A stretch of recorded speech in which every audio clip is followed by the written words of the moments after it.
Hello, my name is Kate Kirkwood, and I'm joining you today from Vermont to talk about how to use social media to reach at-risk populations.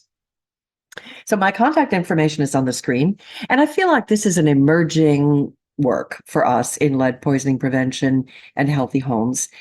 How do we use social media? Some of us don't really use it very well, and some of us are learning, and some of us are quite good at it. So let's share some information. I'll share some things with you that I have learned. And please reach out to me. My contact information's on the screen. And tell me some of the things that you have learned as you've been on this journey having to do with social media. Let me tell you a little bit about myself. I am currently president of the Lead and Environmental Hazard Association. That's a national organization that works for those of us who are professionals in the lead world and helps to get questions answered, get laws passed, get funding. It's it's a great organization. I'm really happy to be part of it. And you can find us at that website that's on your screen, www.leha.us. And get more information from us there. We have conferences all over the country. I also am still a HUD lead hazard control and healthy homes program manager, grant writer, and a trainer in both renovation, repair, and paint, dust sampling technician, and lead abatement. I'm an author, written a couple of books around lead poisoning, and a TEDx speaker. I did a talk on why you should worry about lead poisoning in a new home. So just trying to get outside the box and share some information. A business owner, of course, and most importantly, a mom, a mother of four. So I hope that connects me with you in some way. And again, my contact information, please feel free to reach out. I would love to hear from you and what you're doing around social media. So looking at ways in which we can use our social media platforms, I think the biggest thing, if you're just starting out, is to raise awareness about childhood lead poisoning. How do we make a difference if we can't get people to talk about it, right? So that's the first place I think that we need to start. It's education. Share information about lead exposure, its effects on children's health, how to prevent lead poisoning. Basic, simple concepts that you talk about all the time. Use simple language and simple visuals to make the information easy to understand and easy to share. You want people copying and reposting your information. When it comes to visual content, keep your graphics really engaging. Videos, infographics really help to get your message out. We've done a bunch of experimentation on, sending out a newsletter, and this one has a video in it and this one has a still, and what gets the most attention? Well, people love videos. They just do. So learn to use a little bit of video in your messaging. Visual content attracts their attention, helps increase their awareness, really across social media platforms, not just on Facebook or YouTube, but Instagram and TikTok. And so start thinking outside your box, whatever that is, whatever you have been doing. Let's start thinking of other ways to do it. An important piece here is to share stories. You know what the marketing people say, right? Facts tell, but stories sell. We remember stories, so let people tell their stories. Feature real life stories, real life testimonials, information from the individual directly. It doesn't have to be really rehearsed. It doesn't have to be really professional. In fact, it may be better if it's not.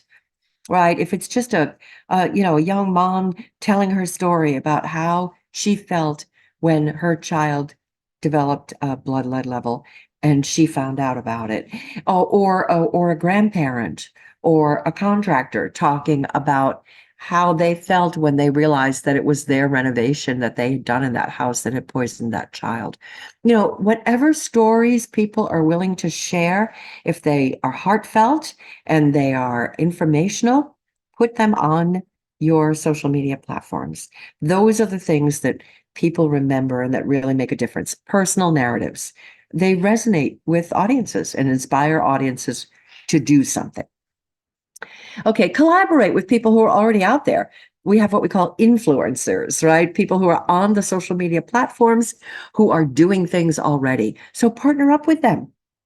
Is there an organization that has, Facebook Live events periodically? Offer to be one of their guests that they interview, or ask if you can get on to talk about something that's going on in your community, a blood testing event, a toy testing event, the kinds of things that you're doing for your own PR, your own, information gathering and surveys and putting out messaging, whatever events you're going to, whatever you're doing, see if you can get those on social media and collaborate with somebody who's already out there and already has an audience.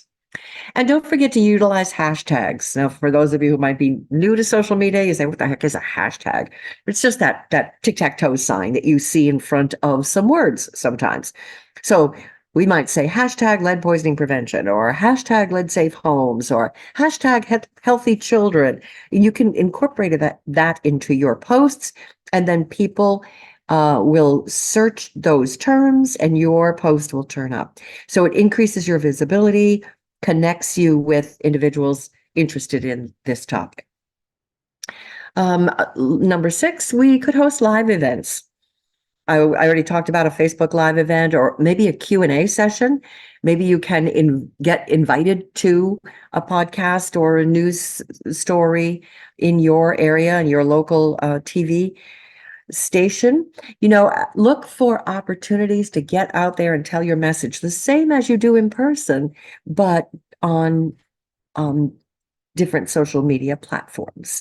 So organize live events yourself. If they're not already out there, you can host them, or a Q&A session, or jump into an ongoing program where maybe it would be appropriate for you to answer questions from the audience, or to provide insight in real time for how it connects. For example, maybe there's a school looking for a health related event, and they would maybe be interested in talking, or maybe you can partner with a local hospital who's doing blood testing, or a local grant program who is doing some sort of outreach and educational event. So partner, host live events, connect with your community with open Q&A. Promote resources and services. So share your links. Share the links to your grant programs, to your educational materials, to any lead testing kits you might be giving out, any cleaning kits you might have, any local services that are available for lead abatement, for home renovation. Let's connect the dots and make it easy for people to find the lead abatement contractors when their child has had a blood test and has come back with an elevated level and they want to do work and have it done safely. Help them to make that connection, direct people to actionable steps, right? What can I do to make a difference? And that can take them to primary prevention, right? To measures that actually keep kids safe rather than waiting until the kids get sick and then reacting. Number 8, engage with the community. Actively engage with your audience by responding to comments, messages, inquiries. Encourage some discussion within the group. So if you have a Facebook group in your community, maybe it's a Healthy Kids Facebook group, let's say, and you could have people come and talk about vaccines. People could talk about, the flu and winter coming, or COVID. People could talk about ice safety, right? The ice is too thin if it's too warm. Don't let your kids go out onto the pond. And you can talk about lead poisoning. So, encourage cooperation with other organizations, share your tips back and forth, and then encourage communication between the audience of your podcasts or your open question and answer sessions or whatever. Let them help each other by posting tips. Wow, I took my kid to get tested and their blood lead level was lower than the level of concern in our neighborhood, and I'm so relieved. Have though encourage those kinds of conversations back and forth, because that's peer discussion, and we really know that that is what motivates people and gets people to do things. So be sure to work with the online community that is already there, already exists. Number 9, run your awareness campaigns. So launch your social media campaign around a specific event or a specific theme. So maybe it's Lead Poisoning Prevention Week or Healthy Homes Month or whatever. Use your activities, back to school, whatever's going on in your neighborhood right now, and use compelling visuals, good storytelling, interactive elements. Posting back and forth, thanking people for posting, figuring out how to engage, how to connect, and then monitor the analytics and adjust your strategies. If you don't know how to do this, then hire someone who does. If you're like me and you didn't grow up with this stuff, then it's really helpful to hire somebody who is comfortable with it. Track all of the performance, find out what's working. There are platforms, the platforms themselves have some analytics like Facebook Insights and Twitter Analytics, Instagram Insights. Evaluate which program is working for you, which platform, which types of content resonate most with the audience you're trying to reach, and then adjust your strategy. Right? Doesn't do any good to find things out if you don't make changes because of what you learned. So by leveraging the power of social media platforms strategically, individuals and organizations can effectively spread awareness around childhood lead poisoning and encourage communities to take proactive steps toward prevention and protection of our children. So we're going to look at some statistics. Most of what I'm going to show you today comes from Pew, P-E-W, Pew Research, has to do with different demographics. So this one happens to be age. And you can see here across the board, the most proactive, useful website or social media platform, if you will, is YouTube. Look at YouTube here. We have 93% of the 18 to 29-year-olds and 92% of the 30 to 49-year-olds and 83% of the 50 to 64-year-olds, and even over 65 crowd, we have 60% of them on YouTube. A close second all of these are followed a close second by Facebook. So here is Facebook, 67% at 18 to 30, 75% at 30 to 49, 69%, oops, sorry about that, 69% at 50 to 44, and then 58% at 65 and up. So we start to see as we look through here that pretty much everybody is, the majority of the folks are on YouTube and followed closely by Facebook, with one exception. The 19 to 29-year-old group, so 19 to 30-year-old group, they're on YouTube, all right, 93% of them, as we just said. But then it falls to Instagram, which is 78%. And then it falls to Facebook, which is 67%. And then Snapchat is 65% among this age group, among the under 30 crowd. And then TikTok, which is 62%. So where is it? There it is. So this is a group that really is spread across social media, which means you've got to think about your age group. Who is it you're after? If you're after the parents of young children under the age of 30, well, here's where your demographic is right now. And so you can see they're pretty much across the different platforms. So you don't want to be on just one platform. Look at 44% of them are on Reddit. So this is a group that's trying out their social media, right? And so you can follow them. You can get on them, whatever social media platform they are on, and catch up with them there. So same with the 30 to 49-year-old group, except that they're a little bit easier to pin down. 92% of them on YouTube, as we said, 75% on Facebook. And after that, it drops off quite a bit. 59% on Instagram, 40% on LinkedIn, and then we're down into the 30s, 38 on WhatsApp, 39 on TikTok. So same as you get up to the 50 to 40 to 64 age group, they are primarily on YouTube, as we said, 83%, and then and Facebook 69, and then it starts to fall off. And so it is with the over 65 crowd. We have, although they are closer, 60% on YouTube and 58% on Facebook.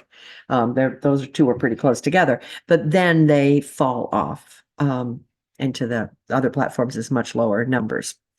So when we look at gender, who's on which platform, again, we can tell pretty well here what's going on. Look, 59% of men are on Facebook, 76% of women. So we know Facebook is, largely, not completely, but largely dominated by women. Instagram, 39% men, 54% women. Again, more heavily women. LinkedIn, 31% and 29%. So now we see men leading the charge here a little bit with LinkedIn. Twitter, same thing. Men, and now Pinterest, much more heavily female. Snapchat, roughly evenly divided, a little bit higher on the women. YouTube, again, very close. WhatsApp, fairly close. Reddit, more men. And TikTok, more women. So these are just helpful to know if you're targeting. You may not be targeting a particular parent. You may just be looking for parents of young children. So it depends on your goal. And we've got a few more demographics to show you here. There's some race and ethnicity. Again, pretty straightforward stuff. We see YouTube across all the races that were reported on. So 81%, 82%, 86, and 93.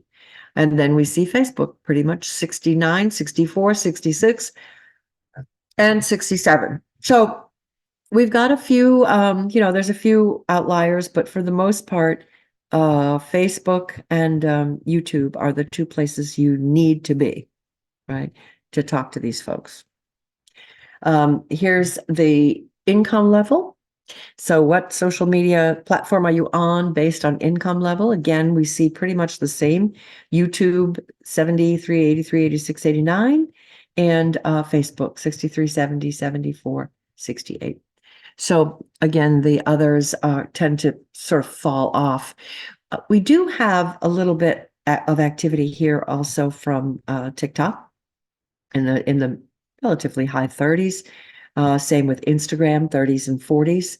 But again, 60s and 70s, even into the 80s with the two biggies, YouTube and Facebook. Okay, we also have the question of education. How much education have people had? And here we see a few differences. Again, more LinkedIn use, for instance, with college grads. So we've got the big ones we looked at before, 74, 85, 89 on YouTube, and 63, 71, 70 on Facebook. But then when you look down to LinkedIn, you'll see among the college graduates, 53%, and Instagram 55. So those are pretty high numbers relative to the others. So we start to see, even with some college, we see Instagram more popular, and we see some of the others kicking in a little bit more.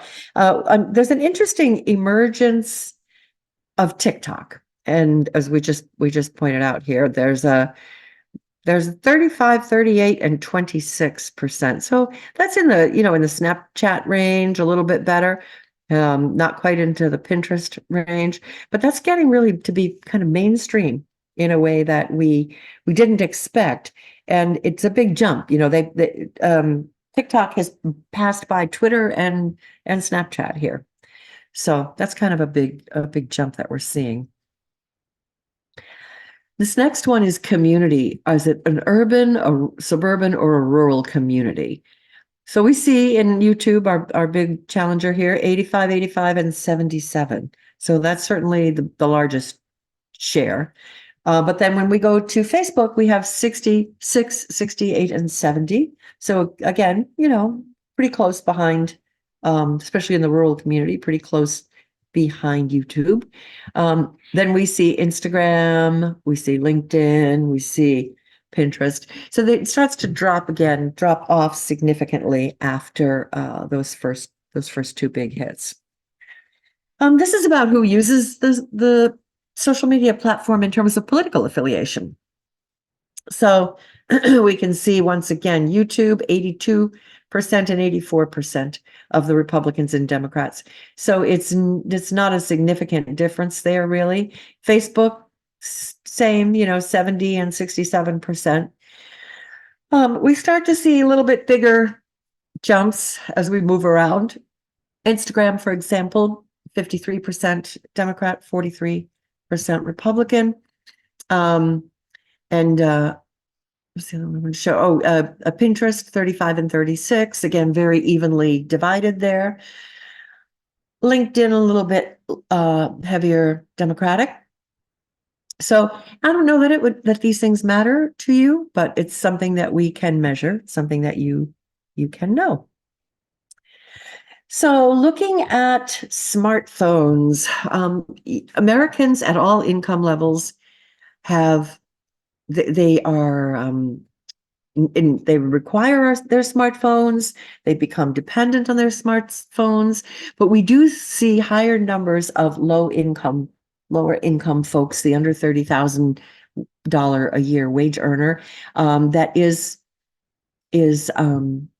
using their smartphone. 76% of them are using of low income earners, that is, are using smartphones. And we see that integration into daily life across really all income levels. But you can see the even higher numbers as people's income rises and the cost of the thing doesn't affect them quite as much. So this is interesting, though, because this is the percentage of adults who say that they have smartphones, desktops, home broadbands. That's all they did was they just asked them to specifically say. Here's an interesting thing. This is who uses their smartphone to go online, who uses their smartphone as their internet, basically.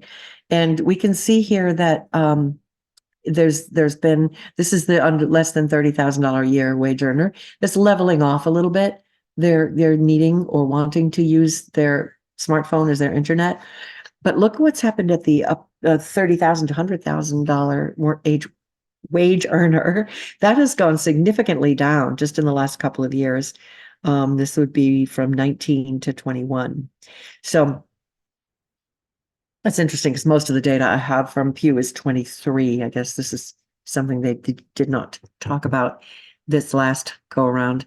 Anyway, if you said that you didn't have any broadband at home and you used your cell phone to get online, that's where this data came from. All right, so who's more smartphone dependent? Well, this is the U.S. who say they are U.S. citizens who say that they are smartphone dependent. But if you see, this is the younger generation, and they're not so dependent. They're dropping off in the last 3 years. This goes from 2020, this last section here, from 2020 to 2023. So we're seeing use or dependence among smartphone users actually has gone down in the 18 to 29 age group. It's stayed pretty close to the same in both the middle two age groups, and it's actually gone up in the older generation. It's gone up in the 65 and over category. And this is by community type. Are they urban, suburban, or rural? And how dependent are they on their phones? So we saw this big jump here in urban environments, and then it leveled off. So everybody's coming in at, between 10 and 20% of the people are suggesting that they are dependent on their phone. So once they get on their phone, where do they go? Where on social media do they go? Well, YouTube. 83% of us go to YouTube by and large, the most widely used online platform. 8 in 10 adults, roughly, I use YouTube. And then again, the next one, Facebook. And then it starts to trail off. It's Instagram and Pinterest and TikTok and LinkedIn, all in the, 30 to 50% range. And then the lesser platforms are down below 27%. So again, TikTok has seen some growth. This is sort of the one platform that's really showing us some interesting maneuvers. So here's YouTube. Percentage of adults who say they use YouTube, right? 83%. We've known that to be the case. And this is the change in the last 3 years since I looked at this data last time and reported it to all of you. It's been about 3 years. So we level off here at 68. And Instagram took a bit of a jump. And Pinterest too, bit of a jump. This little black line right here is TikTok. TikTok wasn't even on the charts. It wasn't even under consideration in 21. And now is at 33% of the population is using TikTok, up from 21% when we first started looking at it in 2021. And so who have they replaced? Hard to say, but probably LinkedIn and WhatsApp and just, Snapchat, these kind of basics here, creeping up on Pinterest. And then next is just Instagram, Facebook, and YouTube, right? So TikTok is really climbing quickly. This has got a lot of data, and it's hard to go over it. You could stop the video here since this is a recording. You could stop the video here and look at it for a little while. Basically, I'll tell you that the darkest quadrants, the darkest sections are the ones that are showing the most use. Right. So in other words, this is YouTube over here, which we've seen is showing the most use everywhere, basically. But here, Snapchat is taken hold in the in the category of people that are I don't know, whatever age group that is. 19 to 29. So the under 30 crowd is using Snapchat. We can see right here. So for example, we can look at, WhatsApp, we can look at TikTok, and you can see the demographic of where is it making a difference. So if we knew we were marketing to 18 and 29-year-olds, trying to get some information out to them, we've got quite a few options here, right? We can be doing Snapchat, we could be doing TikTok, we could do Instagram and Facebook and YouTube if we wanted to really, target that population. So you can stop the video and spend some time on this chart if you want. You can also look it up. Again, it's Pew Research, PEW Research. Happy to share some more of that with you.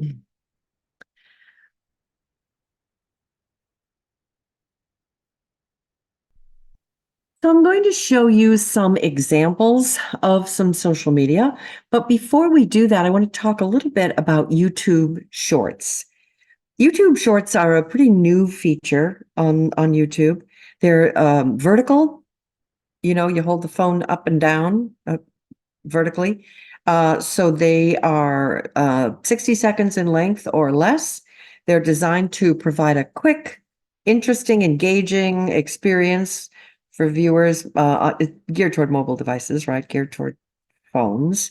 Because they're vertical, you need to make sure that the thing that you're trying to capture looks good in that format. You want to make sure they have a quick hook, right? Get their attention within the first few seconds of the short. Start with a compelling hook or a visual to draw them in. Have a good, clear message. Keep your message short, concise, to the point. Video shorts are short form content. So make sure that it's easy to digest, little bites of information with visual appeal. So good colors, dynamic artwork or transitions, or eye-catching efforts to make your shorts really stand out. And then keep your eye on topics. What's trending right now? What do people want to talk about? Challenges or hashtags, particularly in your local community. If you've got something going on that people are going to be interested in, can you create content for it? Can you get people to come and look at your video or click on a link and register for the event, increase your visibility, increase your engagement. That's what these are for, right? Use music, use audio, incorporate sound effects or mood enhancing, um, you know, devices like I don't know, it might be a particular bird or musical instrument or something that just catches people's attention, makes your content more memorable, stands out from the crowd. Engage your viewers, encourage the viewers to engage with you by liking, by commenting, by sharing, prompt them to interact by asking them questions or inviting them to participate in some kind of a challenge or an event that you have. Also be consistent with your videos. If you post short videos frequently to YouTube, maintain a consistent upload schedule for your shorts, keep your audience engaged. They'll keep coming back for more. Regular uploads can really help you build that momentum around your channel. You want to have a YouTube channel if you're doing shorts. Experiment and iterate. Don't be afraid to experiment with different styles, different formats, different content ideas for your shorts. But pay attention again to your stats. What resonates with the audience based on their feedback, based on their engagement and what your metrics are telling you. So promote. Share those shorts across your other social media platforms, websites, emails, newsletters to reach a wider variety of audience and drive your traffic actually right back to your YouTube channel, right? You have a channel and you drive people back to it. So now let's stop and take a look at some examples of YouTube videos, YouTube shorts. Basically a quick short of a news coverage about the number of lead poisoning cases in a certain community. The number of suspected cases of lead poisoning from contaminated applesauce has nearly doubled in the past week to at least 205 cases. 3 brands of cinnamon applesauce fruit pouches have been recalled, including Wanabana, Schnucks, and Weiss. Tonight, the FDA warns that recalled products are still on shelves at Family Dollar and Dollar Tree combination stores, saying customers should not buy them. The FDA says the cinnamon that was added to the applesauce was contaminated with extremely high concentrations of lead. Here's an example of the World Health Organization doing a quick video short.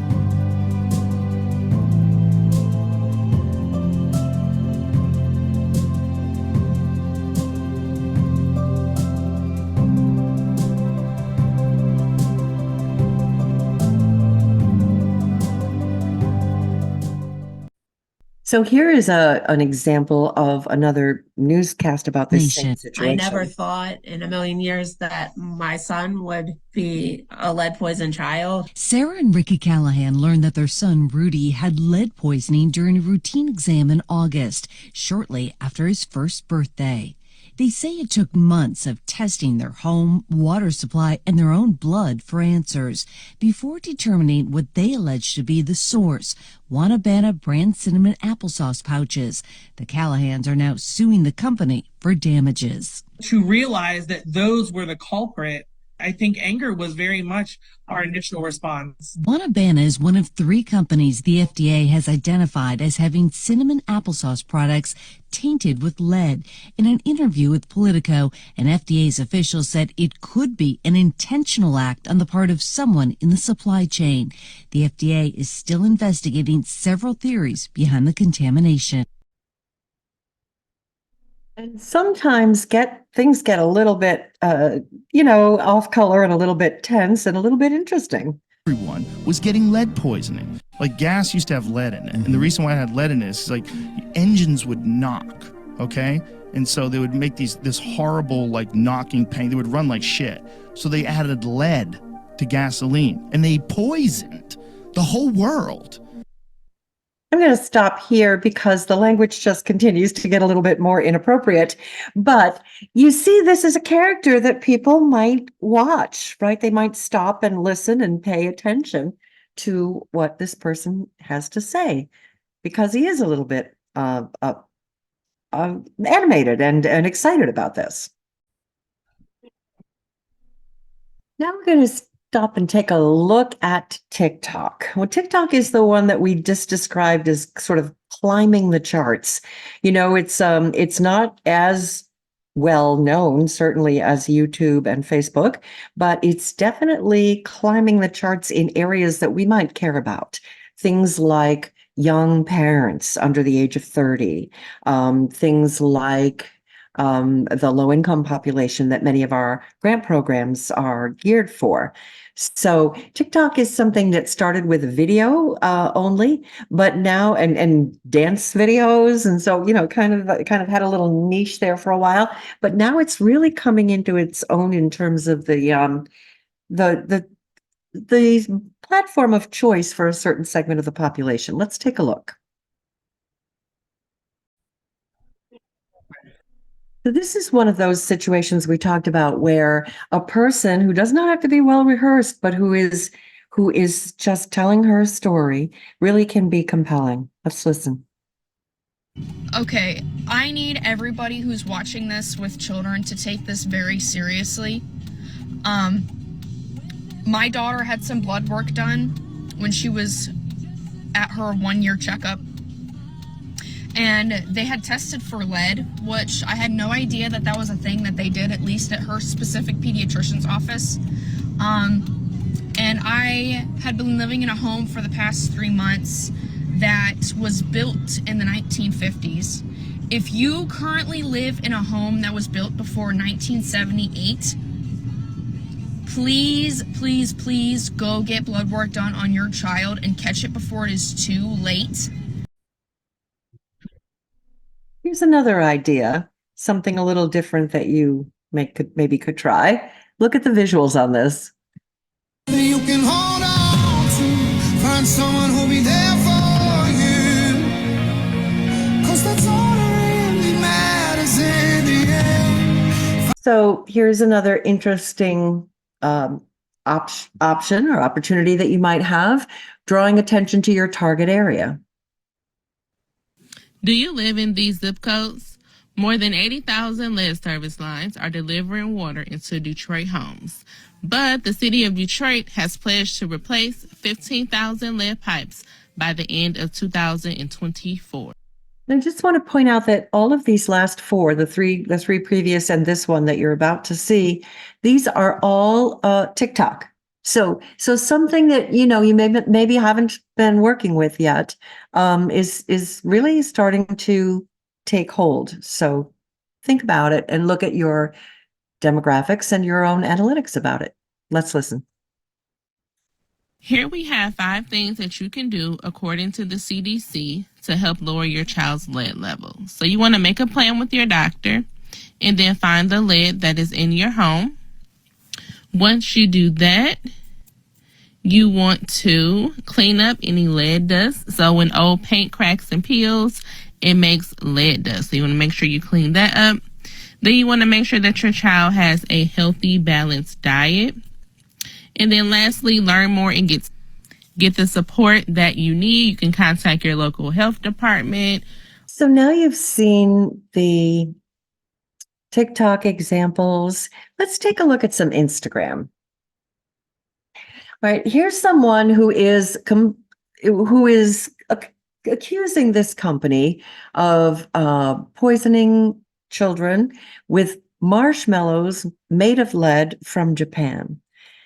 Now, it does seem to be that there's a California Prop 65 warning on the back of this exact package here. right? Hello Kitty, matcha, green tea, marshmallows, warning, consuming this product can expose you to lead, which is known to the state of California to cause birth defects, et cetera, et cetera.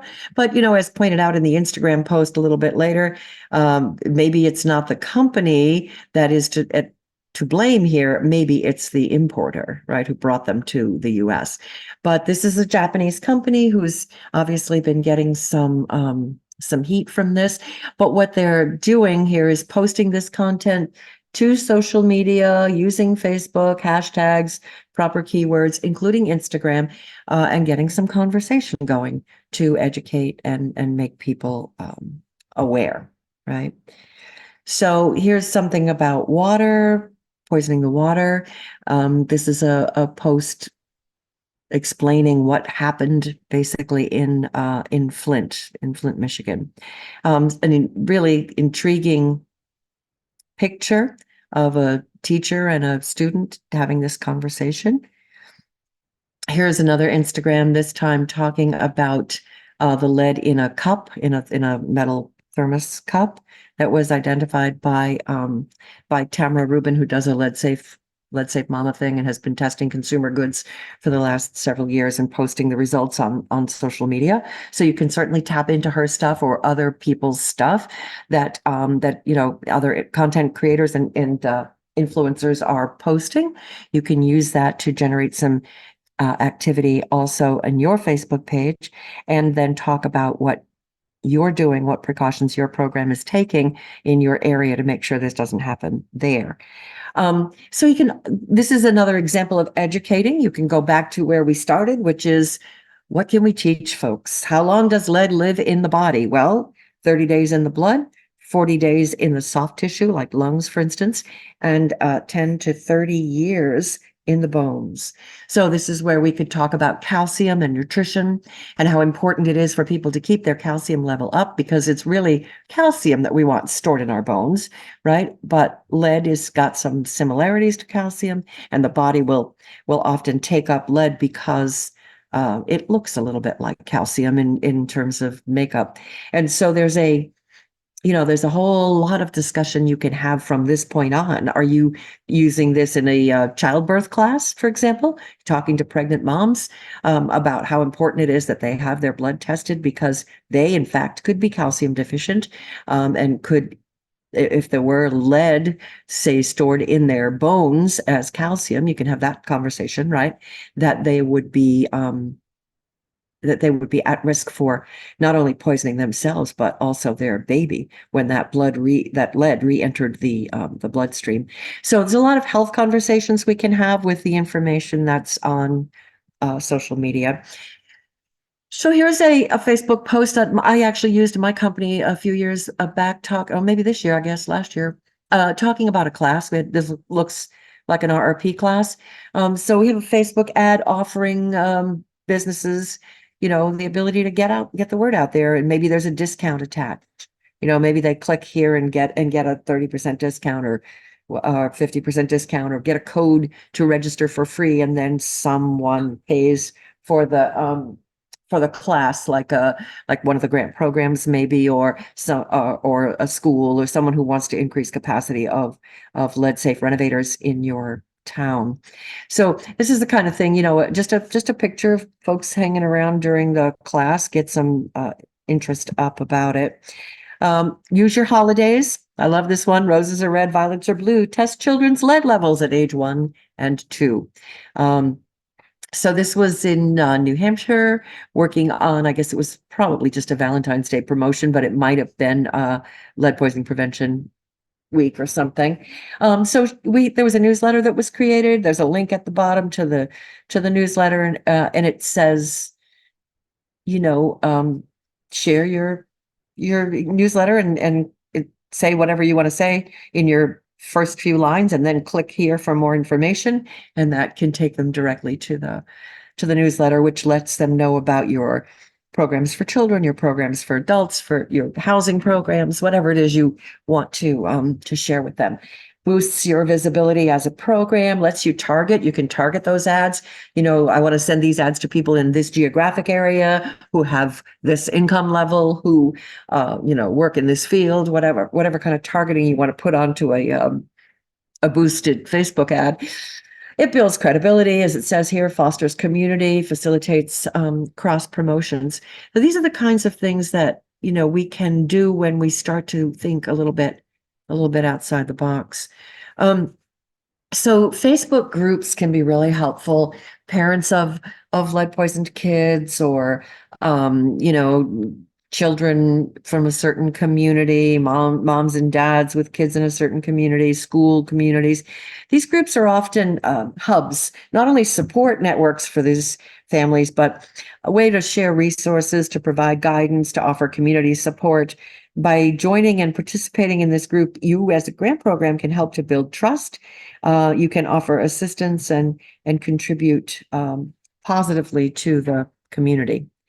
So I hope that this has been helpful. I hope you've learned a few things here. Would love to just say thank you. And again, this is my one of my websites, www.leadpaintclearandsimple.com.